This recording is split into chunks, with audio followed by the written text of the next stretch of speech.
سامعین محترم، السلام علیکم ورحمۃ اللہ وبرکاتہ۔ ایک مؤثر تعلیمی ادارہ وہی سمجھا جاتا ہے کہ جہاں کا معیار تعلیم بہتر ہو،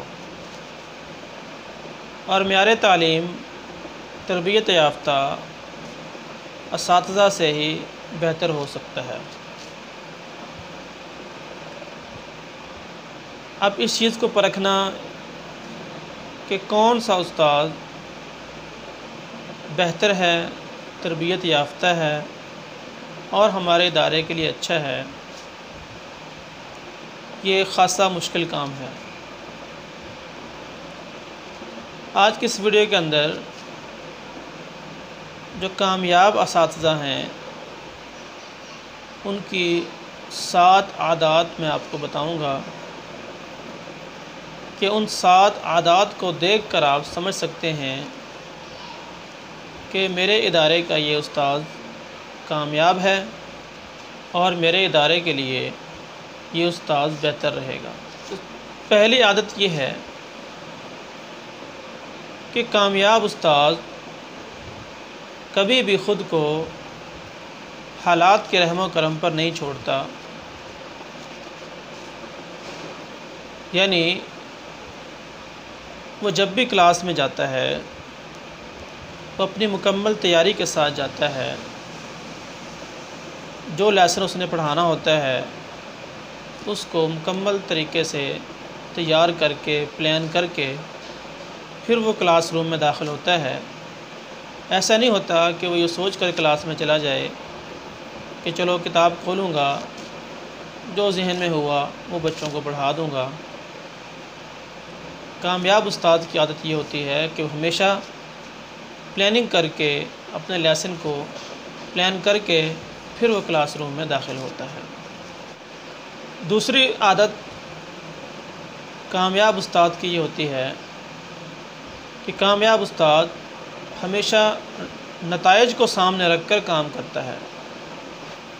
مثال کے طور پر اگر کوئی بات بچوں سے کرنی ہے تو اسے پتہ ہوتا ہے کہ میں یہ بات کروں گا تو اس کا کیا نتیجہ نکلے گا، میں یہ چیپٹر یا لیسن پڑھا رہا ہوں اس کا کیا نتیجہ نکلے گا، اس سے بچوں کو کیا سیکھنے کو ملے گا۔ یعنی جو کام بھی وہ کرتا ہے اپنے اسکول کے حوالے سے، بچوں کے حوالے سے، تو اس کا نتیجہ وہ اس کے سامنے ہوتا ہے اور اس نتیجے کو مد نظر رکھ کر وہ کام کرتا ہے۔ کامیاب استاد کی تیسری عادت یہ ہے کہ وہ اپنے کاموں کی ترجیحات کو درست کرتا ہے۔ یعنی زندگی کے اندر انسان کو بہت سے کام ہوتے ہیں، کچھ کام زیادہ اہم ہوتے ہیں، کچھ ان سے کم اہم ہوتے ہیں اور کچھ غیر اہم ہوتے ہیں۔ تو وہ ان چیزوں کی، ان کاموں کی ترتیب بناتا ہے اور سب سے پہلے ان کاموں کو رکھتا ہے جو سب سے زیادہ اہم ہیں، پھر اس کے بعد ان کاموں کو رکھتا ہے جو صرف اہم ہیں یعنی زیادہ اہم نہیں ہیں، اور پھر آخر میں وہ کام رکھتا ہے جو غیر اہم ہیں۔ تو کامیاب استاد ہمیشہ اپنی کلاس میں جب بھی جاتا ہے تو وہ دیکھتا ہے کہ میں نے اس کلاس کو کیا چیز پڑھانی ہے، کس چیز کو میں نے مقدم رکھنا ہے اور کس چیز کو میں نے مؤخر رکھنا ہے۔ یعنی اس لیسن کے اندر کون سی چیز زیادہ اہم ہے وہ میں پڑھا دوں، پھر اس کے بعد جو اس سے کم اہم ہے وہ پڑھاؤں، اور پھر اس کے بعد اگر وقت بچا تو جو سب سے کم اہم چیز ہے وہ بچوں کو پڑھائی جائے۔ چوتھی عادت یہ ہے کہ کامیاب استاد اپنی کامیابی کے لیے دوسروں کو نہیں ہراتا۔ اکثر سکولز میں دیکھا گیا ہے کہ کچھ سٹاف ممبرز اپنی کامیابی کے لیے دوسروں کو ہرانے کی کوشش میں لگے رہتے ہیں۔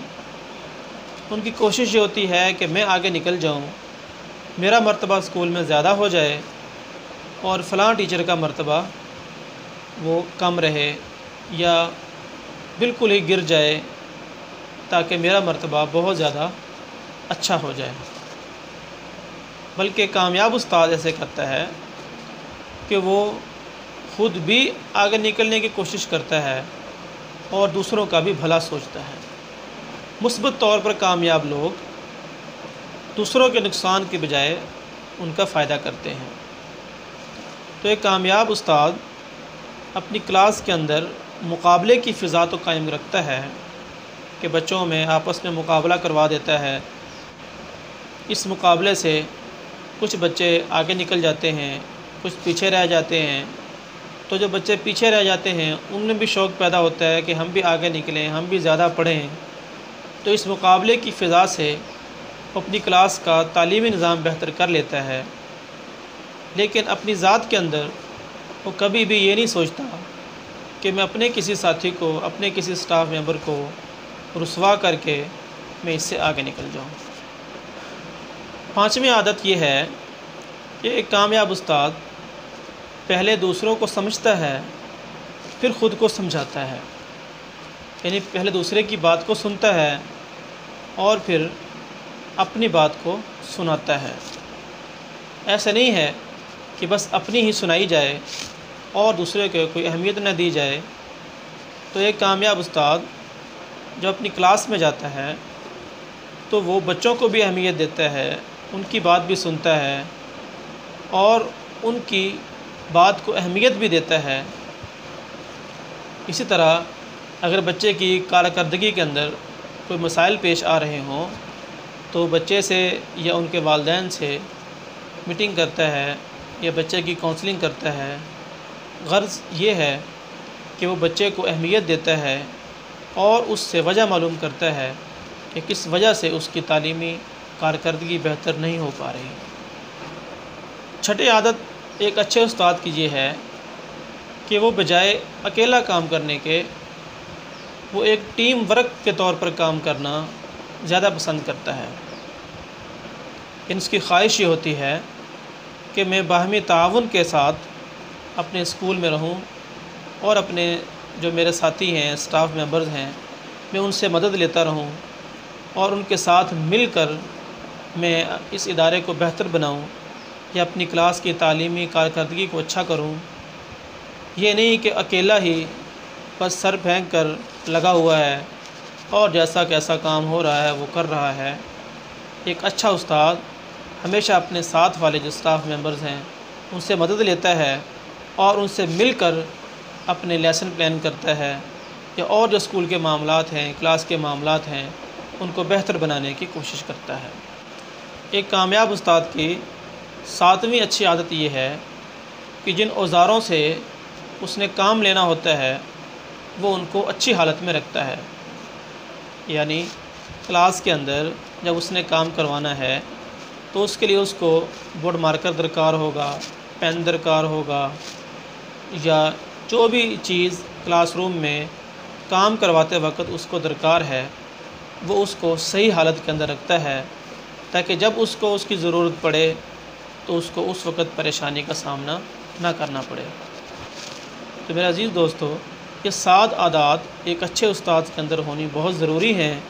اگر ایسا استاد آپ کے اسکول میں ہے کہ جس کے اندر یہ 7 عادات پائی جاتی ہیں تو وہ ایک اچھا استاد ہے اور آپ کے ادارے کے قابل ہے۔ اللہ تبارک و تعالی ہمارے ادارے کو دن دگنی رات چوگنی ترقی نصیب فرمائے۔ والسلام، اللہ حافظ۔